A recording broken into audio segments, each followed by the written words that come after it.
This is Call on the Field Stands. Got to fit in this episode here before Ryan and I take off down to Athens, Ohio for an extended weekend this weekend down in a cabin with about, 15 others, something like that? Oh, it's gonna be a party. Hopefully we'll have some stories to report back next week on this podcast. This is gonna be many beers drank, many games played, and I'm sure many wagers wagered. So I'm looking forward to it. I'm psyched. My wife drinks White Claw, and that's what we're bringing. And we had a bunch left over and bought another variety pack. Then I needed beer this past weekend for my parents. They were in town, so I got a 12-pack of Budweiser just to have. And as we were checking out, she was like, "Oh, we should be well set with alcohol for the weekend." I kind of looked at her like, "Well, this is only a 12-pack of Budweiser, and the White Claws are for you." What are you insinuating here? Yeah. I was trying to debate on how many beers I'm going to need to even bring. It's going to be a lot. It's going to be a lot. We're trying to figure out over-unders on how many beers each person drinks. What do you think your over-under is going to be set at? Oh, man. A whole weekend? We got all day Friday evening and afternoon. I guess we're going to probably get there around 4-ish. And then, till just beers or alcoholic beverages? Ooh, see, that's... Because we're starting at Athens bars, correct? Correct. I'm probably going to just stick with town. beers for the most part. I doubt I'll do too many shots or anything like that, but who knows? Who knows what kind of... Well, I do think probably bring a little bit of that Elijah Craig down there, get a little nips, get a couple nips. But, just beers, I don't know. It's got to be in the 30s, bro. Oh, yeah, it's going to be in the 30s. We should keep our caps off the bottles and tabs off the cans. See what the count is. Have to remember to do that for every single one, though. Yeah, we'll probably do it for like the first night, and then Saturday is going to be a shit show, I'm sure, so...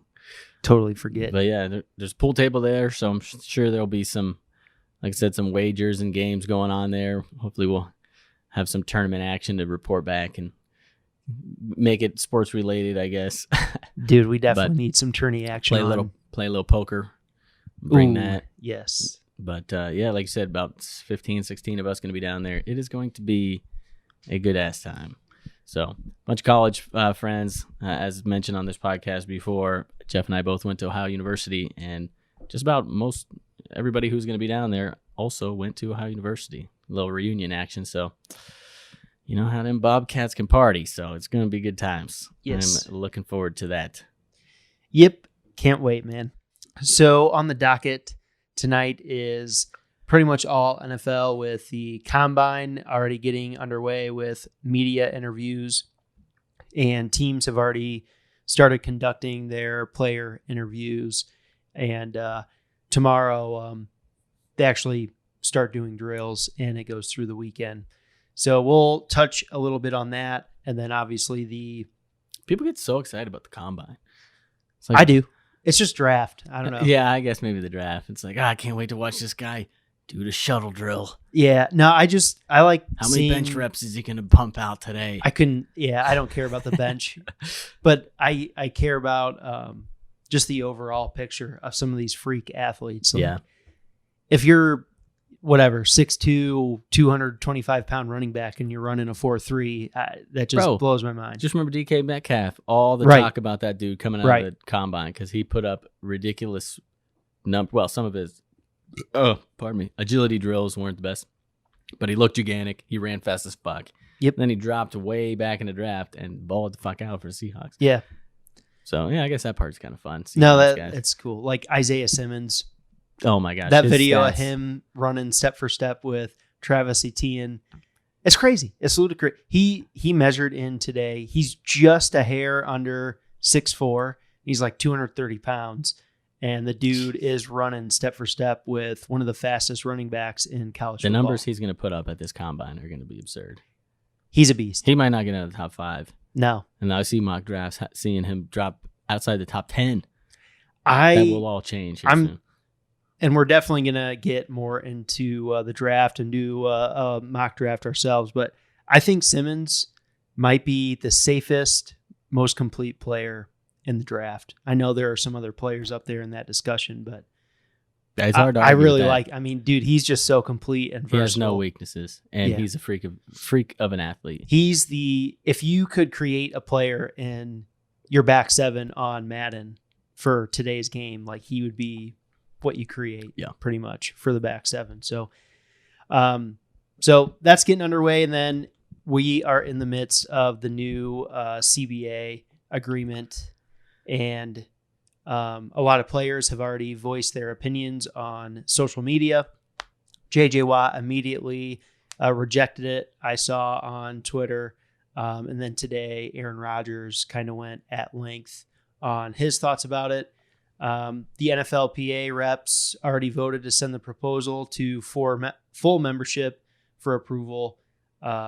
Simple majority of some 2,000 players must accept the agreement for it to go into effect this year, per this article on ESPN I'm looking at. So, yeah, that's going to be interesting. Like the difference between how a veteran like J.J. Watt or that Pouncey brother, one of them, dropping an expletive-filled Instagram post I saw on Twitter today where he just straight up bashed everything about the CBA, calling it just terrible, fucking bullshit was part of his rant, if memory serves. So like the difference between a rookie or a young guy who's like on the cusp of making a 53, which I guess in this is going to go up from 53 to like 55 man roster. Like one of those guys, what's going to be the difference between that and their weight in the vote versus like the top tier guys? Like, okay, a top tier guy might have one opinion, but another guy who's barely on the league, which is one would say probably the majority of the league, are kind of hanging on.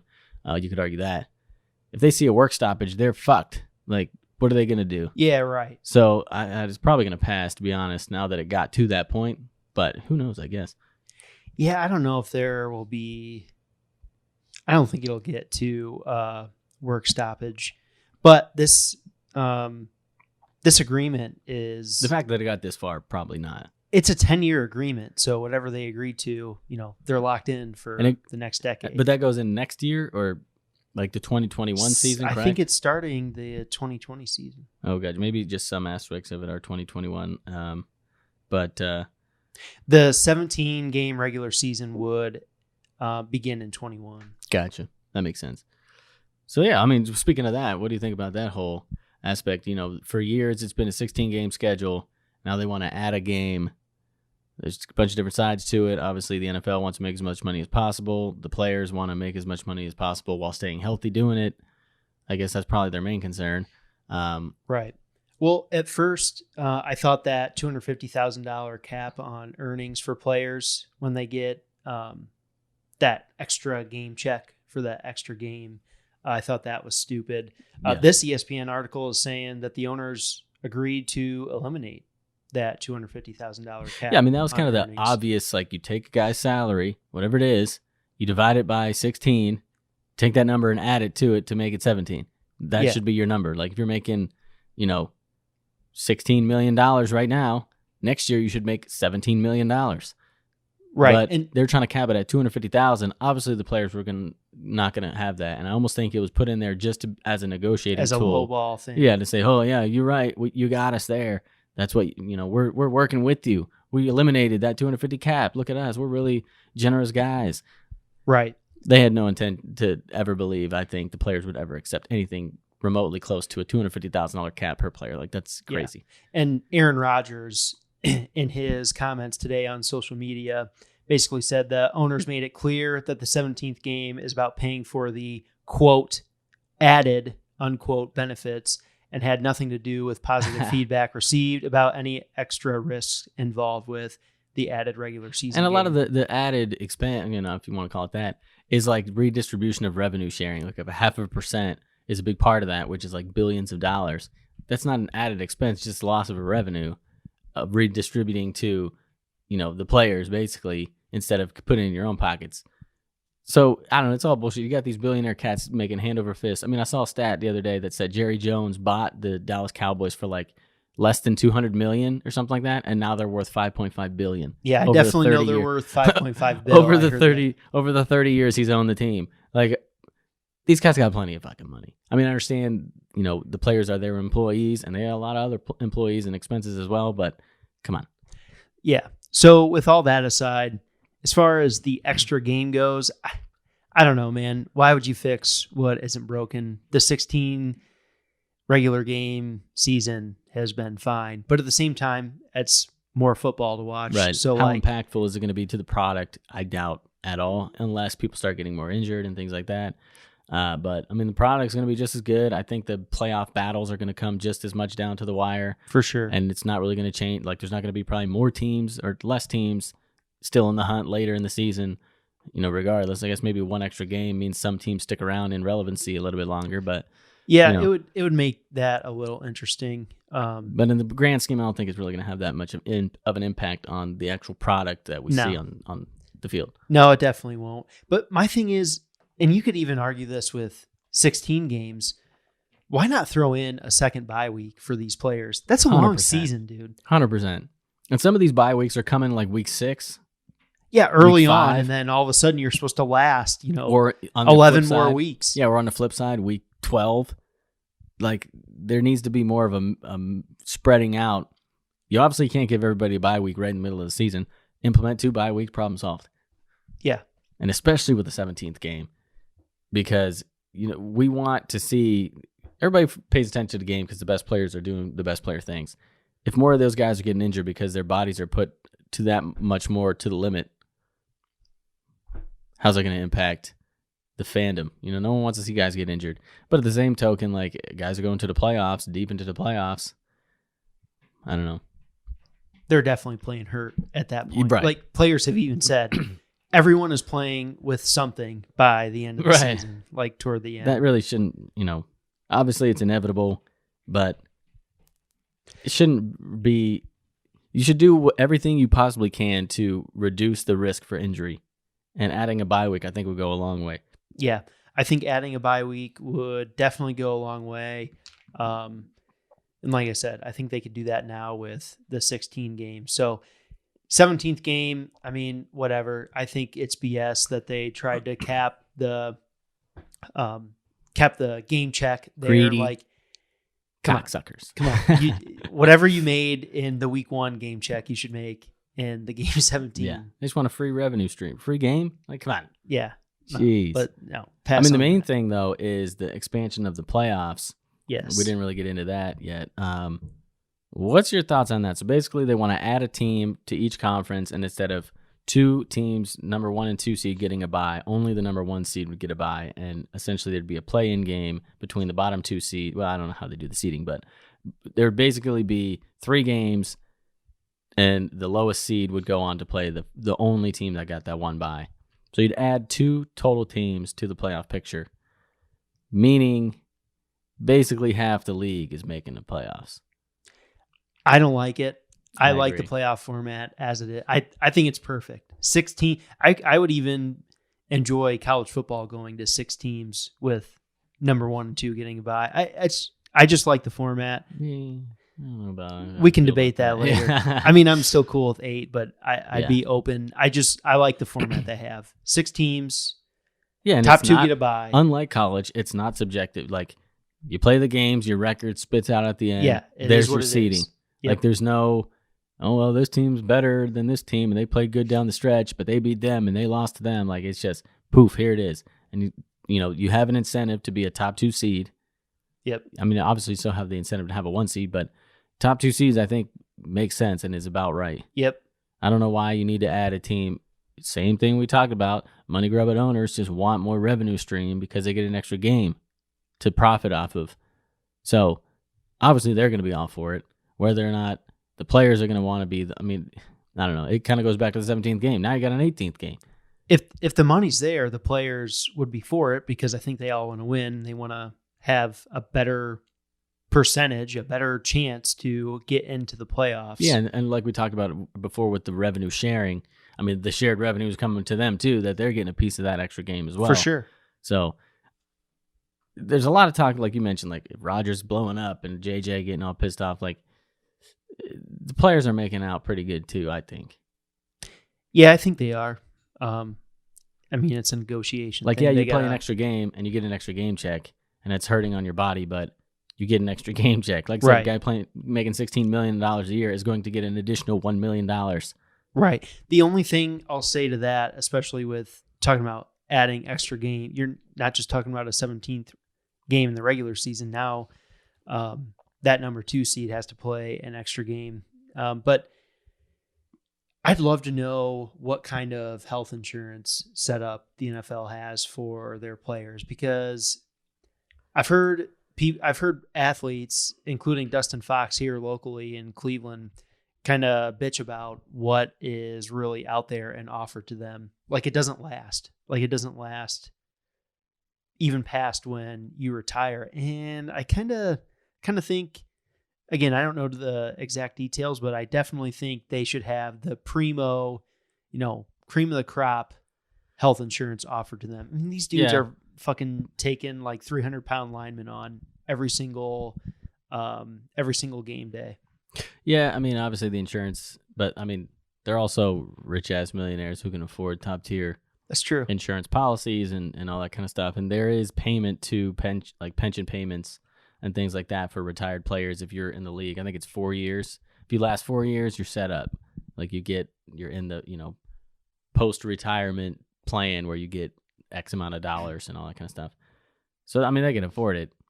I think the bigger issue is when what about the lower level guys? Like 2 years in and out? Like that 2 to 4 year range where it's kind of... You're fucked, I guess. I mean, which kind of, maybe that is where the insurance kind of comes into play, because those are the guys obviously not going to be making as much money. So they're not going to have it stockpiled up in the bank. Right. And now they're out the league in 2 years. Who knows what the health situation they're going to be facing. So maybe that would be a good way to kind of address that, so far as like offering some type of health care. If you don't last this long in the league, you get on this health plan. If you do, instead, you get the pension, like this or that kind of thing. Yeah. But maybe it's just 5 years after you're done. Like, hey, we'll help you out for 5 more years. You didn't make it. I don't know. Something like that. Yeah. I mean, I don't think no owner is going to be like, well, should I hire this guy because then I have to pay for his health insurance for the next X amount of years? Like, no one's going to think that way. It's not going to impact employment negatively. It'll only help the players, basically. So the owners probably won't do it then.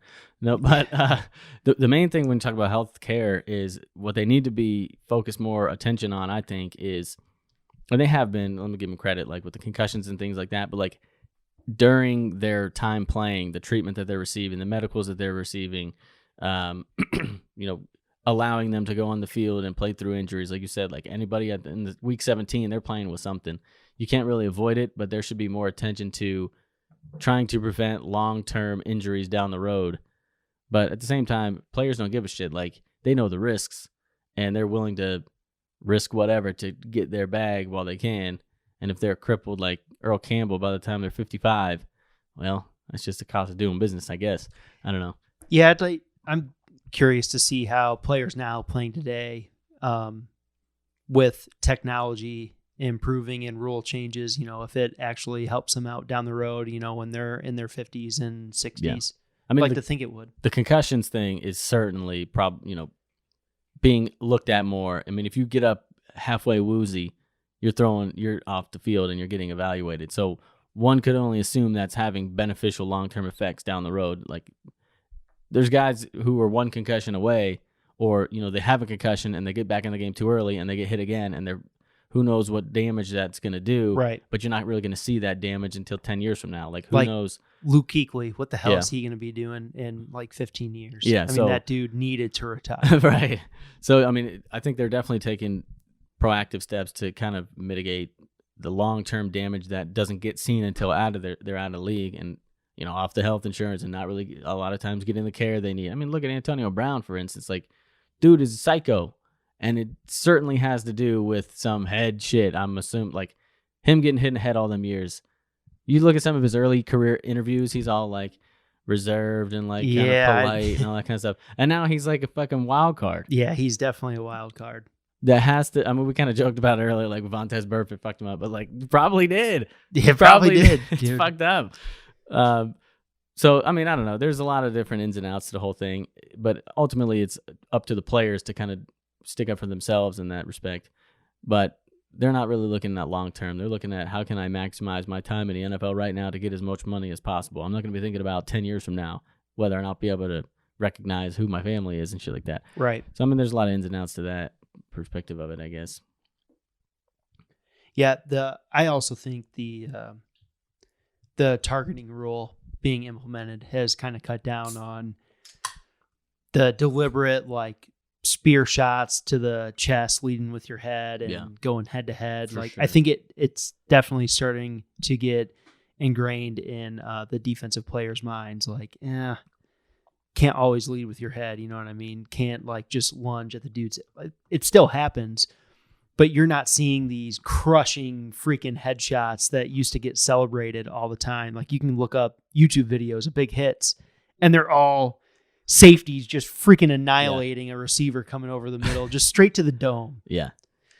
Like James Harrison literally murdering Colt McCoy on the field. That was crazy. You don't see that type of just blatant kill shot anymore. Where are we at? How do we get off this tangent of health insurance and concussions? Where were we talking about player agreements, bro. But like which part of this current player agreement? Just with the whole expanding the season, adding another game. You know what kind of long-term impacts? Talking about injuries. That's another thing I wanted to mention too, though. Like, how are young players going to vote or react differently to a CBA than older players? I'm guessing this is going to pass with relative ease. Yeah, I mean the younger players still need to make their money. Yeah, you already said the like tenured guys. All the guys we're hearing, Aaron Rodgers, J.J. Watt, like these guys are long-time players. They already got theirs. They could sit out a season if they wanted to. It wouldn't do nothing. Yeah. So I don't know how much representation or how much looking out for the little man of those 2,000 players in the NFL some of these CBA agreements have. But, I mean, I don't know. What is your just overall, like, what do you think about this whole agreement? Do you think it's fair for both sides? Do you think it should be voted on? Like, what do you think should be different other than the playoff? Because you already, kind of mentioned your, not liking that. There's always going to be contention on both sides. I heard, this isn't my theory. This is something Adam the Bull said. He said the NFL always, plays it up that, they have this great CBA proposal coming out and they do a good job of kind of like pumping that up. So that way when it's actually issued to the players and the players shoot down the initial proposal, they can paint the players as like kind of the bad guys. Dude, yeah. Look at Adam Schefter's tweets over the last week and a half. He's basically just tweeting word for word what some owner in the back room's probably telling him to tweet. Like it's all pro owners. Yeah. Every single tweet. And he's obviously the most popular Twitter NFL guy, however if I can call him, on Twitter. Yeah. Like he is the NFL guy. He's the scooper. He has all the inside information and all he's ever tweeting is pro owner. Right. Which makes it, it's almost like trying to sway fan opinion against the players and support of the owners. It's like lobbying, man. They're buying their fucking reputation to just have the most popular person tweet what they want to say. Yeah. And makes the players look bad. And For then sure. You hear guys like, Richard Sherman saying this is bullshit. And everyone's like, oh, it's just Richard Sherman being Richard Sherman. Exactly. Like, come on. They plant the seed.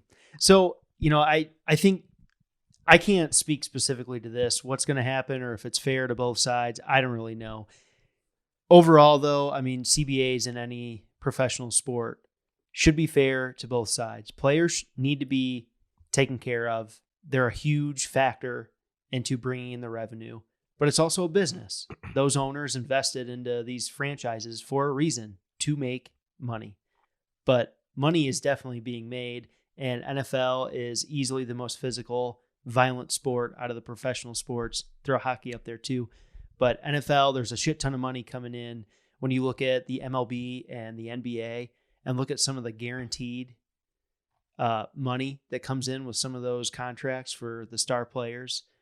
I mean, I'd like to think that the NFL players, especially the the stars and the younger guys, if they hit a certain like 4 years or 5 year threshold, that they're being taken care of properly. Yeah, and that's the one thing that I'm surprised they didn't fight for more. Like there was all this talk about the 17th game, and this might be just the narrative that the players are, I wouldn't say falling for, but going after, at least publicly, is what we're hearing about more so than what I'm about to say. Like they're playing in the seats, 17 games, only 250,000.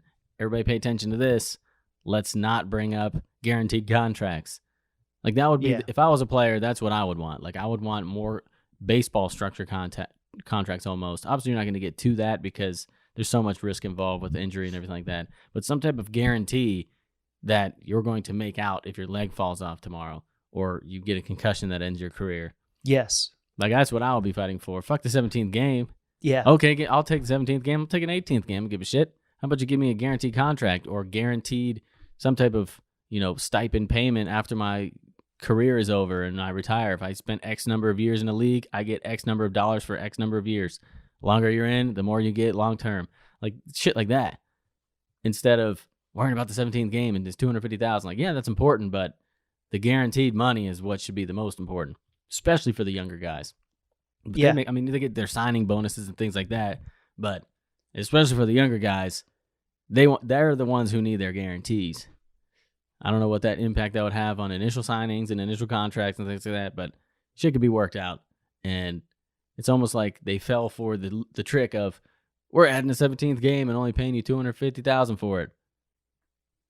But then they negotiate out of it like they were never going to not do. Yeah. And then they say, we gave you something. Let's move this along. Like, I don't know. I feel like I'm always going to be siding with the players and things like this because fuck the owners. But I think they missed the ball in some respects so far as like where that's concerned, like the guarantees and things like that. I agree with you. I'd be fighting for a higher percentage of guaranteed money making it into the contracts. And Allen Robinson tweeted out, get the franchise tag out of the new CBA. I mean, that's another thing too. If you get tagged, it's not necessarily maximizing your guaranteed money. Yeah, you might on that tag year, you might make bank for that 1 year, but that's not job security. That's not. What if you get injured that year? What if you break your fucking knee or ankle or whatever it may be, and you're sidelined, and you probably get lowballed for your next contract going into the next year. So that's where it really screws players. So not the initial money that year. It's job security and guaranteed money after that season if you get hurt. There's a lot of risk there. Yeah, that's a perfect example. Like, why is nobody talking about that? I mean, it was kind of mentioned a little bit, but it was never mentioned in even making a sniff into the agreement. Like, they just need to restructure some of those things. But I think it comes down again to veteran guys are the ones who are having all the representation, and the younger guys or not even younger guys, but the less expensive guys who make up the majority of the league have less of a voice because they're not the stars and the faces of the NFL. So you have guys who are in the very, very top making the decisions for everybody, almost like current U.S. politics, where you got everybody up top making the decisions for everybody else. And, people get left behind and ultimately screwed in some cases. You get drafted, you sign a signing bonus, you fuck up your shoulder and never play again. Well, your career is over. I mean, you got a nice little signing bonus, or you played 1 year and you got a concussion and now you retire. Like, I don't know. I would be fighting for more security in that respect, but why would Aaron Rodgers or Richard Sherman give a shit about security? They're about to retire anyways. Not saying they don't care about the rest of the players, but I don't know. Yeah. Listen to this. So to keep beating on this, I get it, but other items in the deal the owners approved include no extra bye week in the regular season, something that had been discussed. However, listen to this BS from the owners on this ESPN article. However, teams basically would have 2 bye weeks to prepare for the season opener with the elimination of the 4th preseason game. So they're saying, we're going to eliminate the 4th preseason game. Everybody gets a 4th. There's your bye week. Everybody gets a second bye week. It's before the season starts. It's ridiculous. Wow. Bro. That's absurd. That's absurd. I mean, come on. They got another one on training camp. Padded practices would be reduced from a total of 28 to 16. A 5-day acclimation period would precede summer practices. There would be more days off during camp, 8 instead of 5, and a limit on joint practices. Okay, practicing with pads kind of prepares you for the physicality that is the game. Another example of older players dictating the rules for the league. Like, okay, I get Aaron Rodgers doesn't want to practice as much. Joe Thomas never practiced, basically. He didn't do shit, is my understanding. How are you going to get the younger guys prepared for the games if they're not allowed to practice? How are you and how much more difficult is it for a guy who gets drafted to be ready for the season if you have that much less practices? Yeah, that's a tough one. You would think you should just leave that up to the teams to govern their own their own expectations on camp. Okay. The other thing is why not start camp earlier in the summer, but space it out? Like, okay, we're going to start this week, no pads, give you next week off, just film and like playbook install, stuff like that. More mental aspect stuff. Following week, back on the practice field. Then slowly build up to putting your helmet on and putting your pads on and hitting a little bit before I get the preseason. I get the physical side. You might want to limit some things. Some players might want to bitch about that. But like other type of, mandatory be in the building type shit, like you're an employee of an organization and the organization's not allowed to say when you're supposed to be at work. Like, we're supposed to go to work tomorrow. Bet. My CBA says I don't got to show up.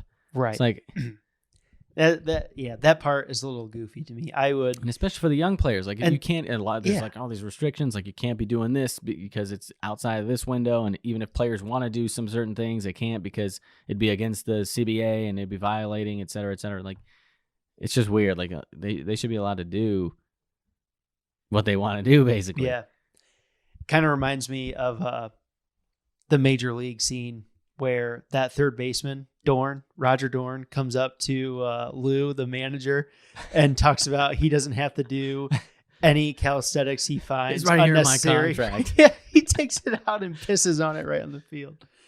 It's awesome. Prime example right there. Like, you don't like it, get the fuck out. Yeah, don't be soft. Right. But at the same time, if I'm a GM or head coach and Aaron Rodgers, I don't want to overwork Aaron Rodgers during certain aspects of camp and OTAs. It's kind of like, I already know he's a Hall of Fame quarterback. I can only do so much. Like, I don't need to work him to fucking death. He doesn't need the work. So. Yeah, and I guess that's why they get some of those optional things, and players can decide whether or not they want to show up. But there you go. Put options in it. Well, they're in the league 7 more years. You don't have to. A lot of that's what I mean. What I mean is they have some options in some respects. But if a coach thinks, okay, it would be beneficial for the team if everybody was here, we got a bunch of new players, everybody should show up. Well, I have no authority to tell them to show up to work. They can do whatever the fuck they want. I don't know. Yeah. It would be, we've never really seen a work stoppage in our lifetime, have we? Like a big one in the 3 major professional sports. Yeah, I mean, the last was probably MLB in the early 90s, and we were around. 94, we were that's too it. young. And of course, it was during Indians' peak in the fucking 90s. Yeah. They would not have a World Series Right. one of the years. Yeah. So it'd be kind hockey had some. I think they might have. The NFL refs did, and Yeah. they came back and still suck ass. I don't know. It'd be kind of interesting to see a work stoppage. What would really happen? It would suck, man. It would suck. It would suck, but I feel I'd be curious to see if the owners really cave if all the players bought into doing that. They wouldn't. First of all, yeah, they're losing out on potential money, and there's some expenses. They're not paying the players. They're not. Well, paying that's the thing. They wouldn't be paying the players. They would have not that much expenses, and they're already all fucking billionaires anyways. Who do you think is going to cave first? A bunch of dudes who are making millions, and like I said, majority of the league's not making a bunch of money. A majority of the league needs their game check to keep living their daily life. Owners could take years off. Yeah, doesn't matter to them.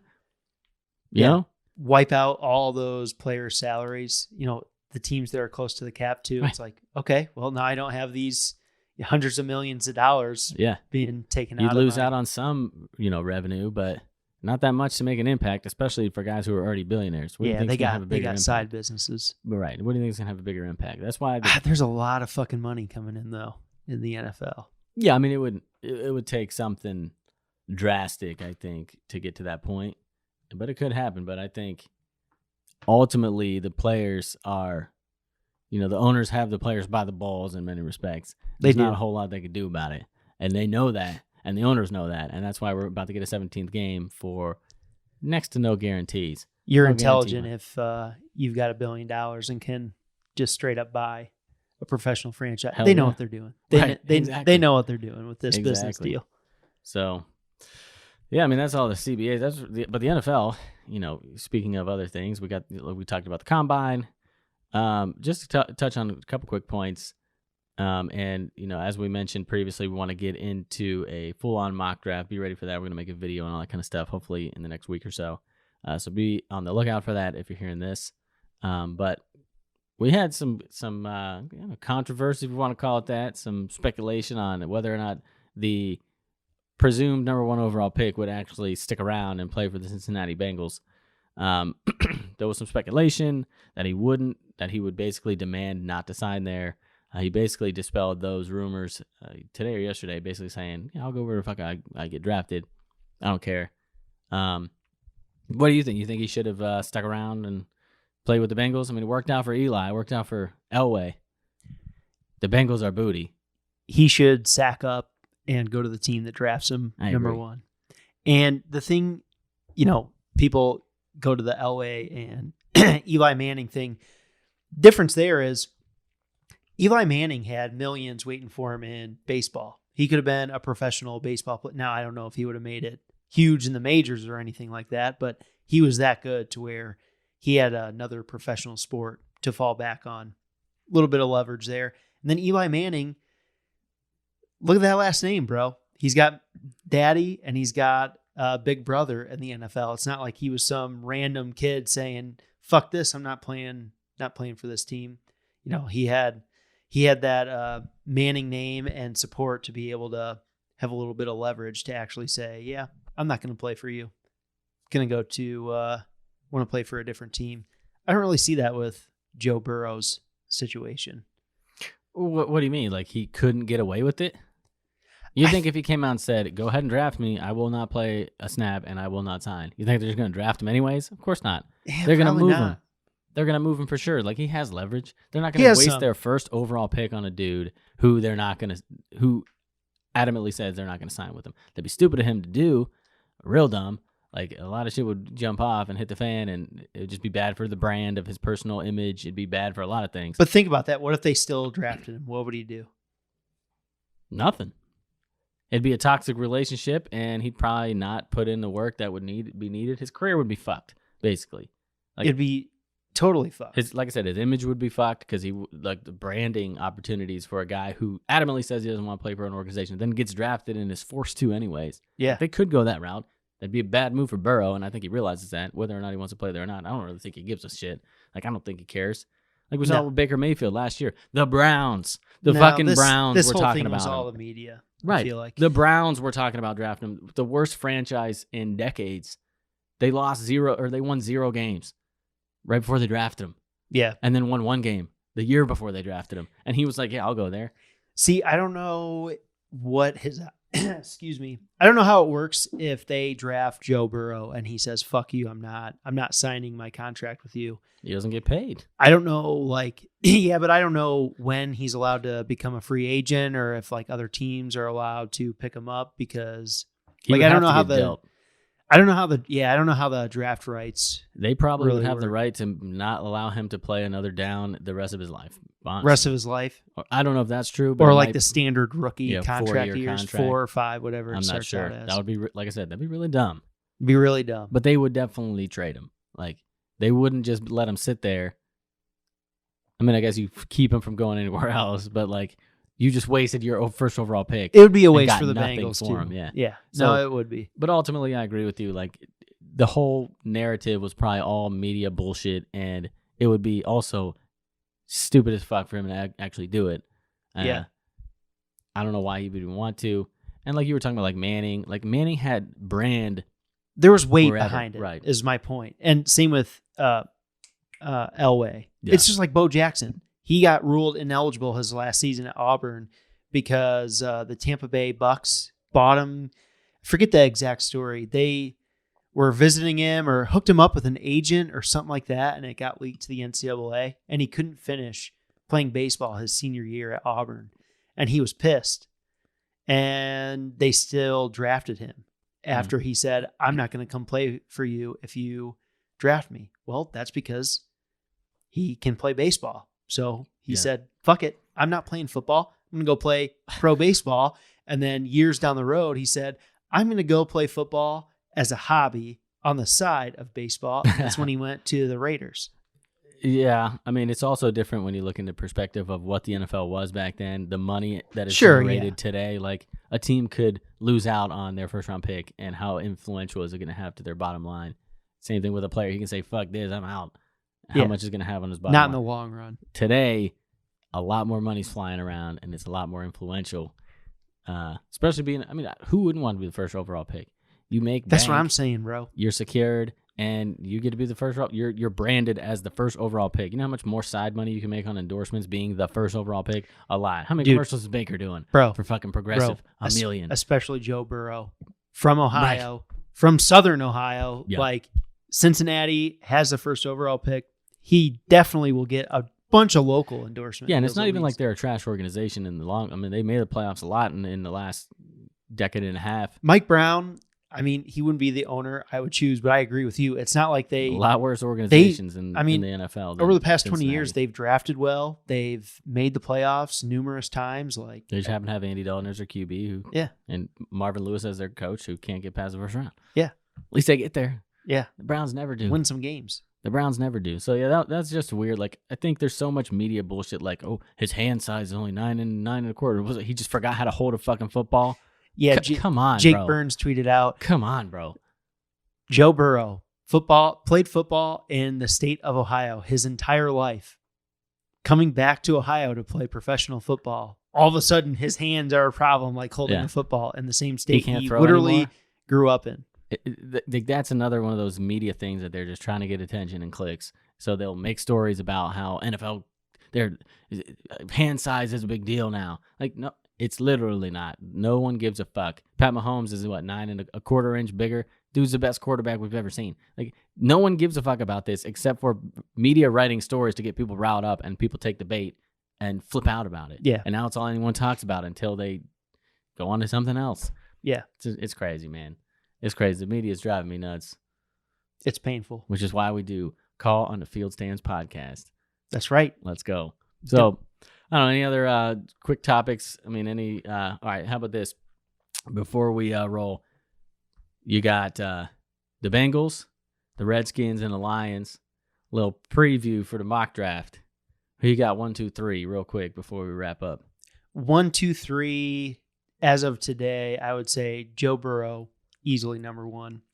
He's far and away the best QB in the class, by the way. Agree. Chase Young has got to go 2. And 3, the Lions suck ass. They need just about everything except QB, unless they want to move on from Stafford, which would be stupid in my opinion to do. But they could, I guess. They pretty much need. They need just about everything. Yeah, they need everything. Early on, I was thinking Okudah at number 3, but I think I'm going to go Isaiah Simmons. All right, I'd probably go Okudah 3 still. That was my initial, mock draft off the top of my head. So I'm going to stick with that until we see. Simmons is going to blow the combine out of the fucking water here in the next couple of days. So we'll see kind of what comes out news-wise and reports on where guys are doing interviews and focusing more of their attention on. Could kind of stem some light. But I'm just going to go Okudah at 3 still. But, if I was going to gamble on it, not sure that I would. I'd probably put my money on Simmons just because he, like you said, he's probably going to be the best player in the draft. But we're going to get into much more of that discussion and debate and make our little mock draft video next week or the following, depending on scheduling. We got time. Draft's not for a couple more months. And obviously free agency, like we talked about before, man. Spring training started this week. What's dominating every talking point, every headline? The fucking NFL. The first of the season is going to begin here in a few weeks. About a month from today, I think, is the first game. What's going to be talked about, dominating the discussion points? The NFL draft. Yep. They dominate all year. We're in fucking February 26th. Talking all football on the podcast when spring training just started. Yep. So and NBA just had their All-Star break and this Kobe tribute. It's like this is the law of the NBA, man. This is the law of the NBA. You already know who's good. Let's get to the playoffs. Dude, even if it was close to the playoffs, there's no hunt. Who gives a shit about the bottom 4 teams? Let's get to the playoffs and get on with it because that's when not just the playoffs. Let's fast forward to the conference finals, man. Let's go. Man, dude, it's gonna be a little bit maybe more the semis. Maybe the semis. It's gonna be a little bit more interesting this year than in years past, where it's the same teams every single time. But it's gonna be fun next week though, or whenever we do that mock draft. We're gonna make some interesting content for that. Make some clips, make some video, record podcasts, obviously. And hopefully we'll be Back with many a story to recount next week on next week's Call on the Field Stands podcast. As mentioned, going to the cabin, gonna get into some shenanigans. So stay tuned for that. Jeffrey, been a great pleasure, sir. As always. Peace.